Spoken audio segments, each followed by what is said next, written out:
Hey guys, Pastor Ben here with another review and reflection. Today I want to talk about a book that my family and I read as an audiobook, so I don't have anything to hold up and show you, but it's called The Civil War, 1860 to 1865, written by two brothers, Christopher Collier and James Lincoln Collier. This was a book that I found on our library app to listen to because our family was going to be going up to Gettysburg, the Gettysburg battlefield, which is just a few hours north of our house. And we wanted to have something to listen to on the drive that would help kind of just give us an overview of the Civil War and hopefully do it in a way that not only my wife and I could understand, but that our kids could kind of track with as well. So just looking through kind of the categories, this was a book that popped up and was recommended as a kind of history of the Civil War that was written for school children. And I had not been familiar with the authors of this book.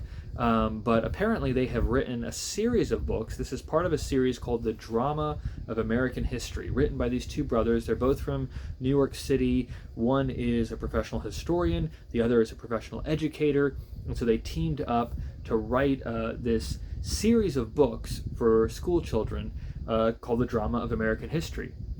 And I was very impressed with this volume and am very eager to read other volumes in the series. So before I talk about their book on the Civil War, which is one of the volumes in the series, let me tell you a little bit about the series as a whole and kind of the approach that they're taking to history and especially to teaching American history to school children.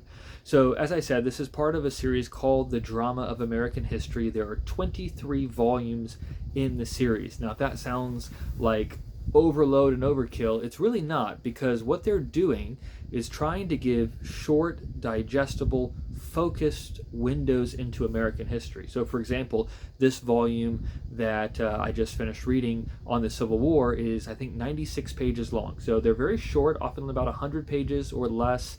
And their whole idea is that rather than kind of have a textbook that goes through the names and dates and tries to kind of cram it all in, and kids kind of lose track of where you are and what's going on and why it matters, rather than taking that approach, they want to find either a moment or a theme to kind of focus on, and that can help to orient kids.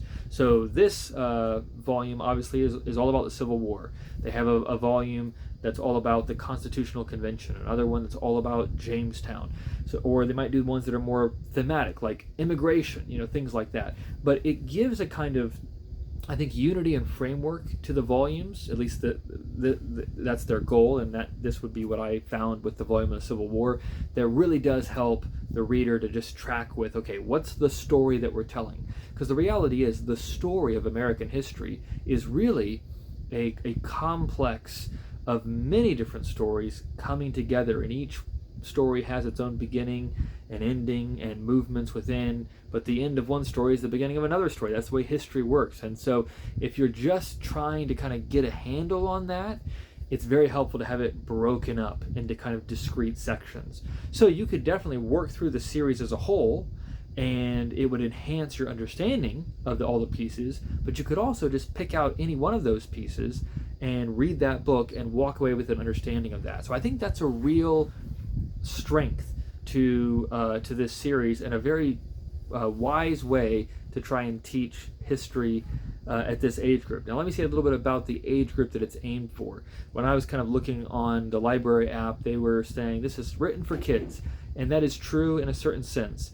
I would say this is a great resource for upper age school children. So, probably maybe upper elementary, middle school would probably be the place where they could first really read and engage with these. Although honestly, I think it'd be great for high school. And my wife and I were listening to this. I've read a lot of things about the Civil War. My wife has not been as much of a Civil War buff, but both of us really enjoyed it. It was giving things to think about that I had not thought about before. It was helping to give an overview and put pieces together from things that she had heard and learned growing up. And so, really, again, it's well written in the way that, you can listen to it as a parent with your kids, and you'll get a lot out of it, I think. our kids are on the younger end. Our oldest child is like first grade, and then it goes down from there. So they weren't getting a whole lot out of it.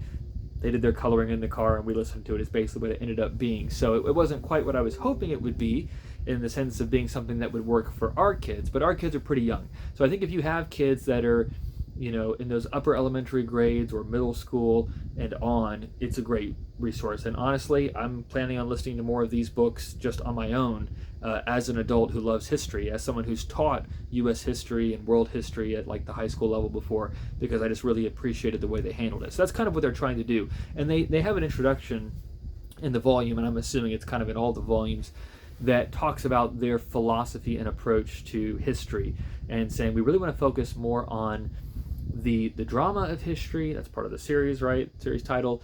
And on the characters and questions that are there. So they're doing a good job, of helping you to kind of get behind, why does this matter, and what kinds of questions should we be asking. So I find that very valuable, because it helps people to see that history is about thinking historically, about understanding people and their motivations, not just what happened, but why were people doing what they were doing? How do you interpret or make sense of the actions or the words that they have? So for example, with this volume on the Civil War, one of the things I really appreciated is when they talked about, Lincoln writing the Emancipation Proclamation and giving that, they go back through what were the motivations there, and they kind of trace out. There's numerous threads, and there's things that are disputed, because when Lincoln is doing that, he's doing that very far into the war. And so one question that you would have, people often have the idea, oh, okay, Lincoln started the war, or the war was started to end slavery. And of course, if you go back to 1860, that's not what people are really putting as the goal for the war. It's a different set of goals. It's all about the Union. Lincoln is giving the Emancipation Proclamation later into the war, in part because he has developed and hardened in his own views about the evil of slavery and wanting to put that front and center.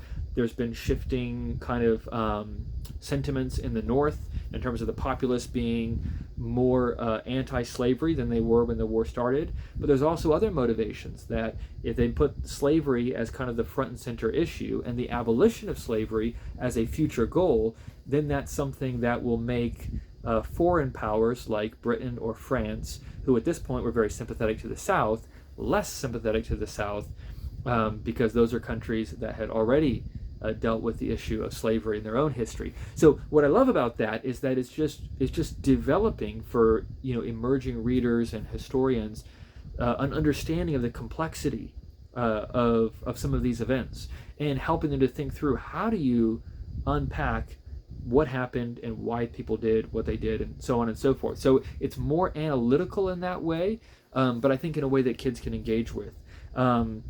So I very much appreciated this volume. It did a great job of kind of giving you an overview of the timeline of the war, the motivations and sources of the war, and how that developed and evolved over time. It's not a static thing, right? I think one of the misconceptions people have about history is that characters in the past are kind of just stock figures and they don't develop. But they're humans, they're people, just like us, and so they're growing and changing and evolving in what they're thinking. There's inconsistencies and all of this, and that's part of the value and benefit of history, is by taking the time to just listen and understand another person in another place and time. It allows you to better understand yourself and the people you're talking to and circumstances you're in. So it has huge implications. So anyways, big fan of history. I think this is a volume in a series that would help kids develop that kind of love for history and that way of thinking, because it's not just the names and the dates kind of strung in a line. It's trying to bring you into a concrete, definable story. It's trying to help you engage with not just what's happening, but why. And it does a good job of summarizing what's going on without feeling like it's just sort of, pulling together a bunch of facts and throwing them at you. So that's not easy to do. It's very hard to write history, and it's very hard to write history for young people. But I think if this volume is representative of the series, it seems like this would be a phenomenal series to go to develop that way of thinking historically. And again, I was very impressed with just the way they handled things, and some of the things that I knew were complex issues, and just seeing how do they represent that, and I think they did a good job with that. So I was very impressed with the series. I would highly recommend this volume, and hope to read more volumes in this series. But those are my thoughts on the Civil War, 1860 to 1865, by Christopher Collier and James Lincoln Collier.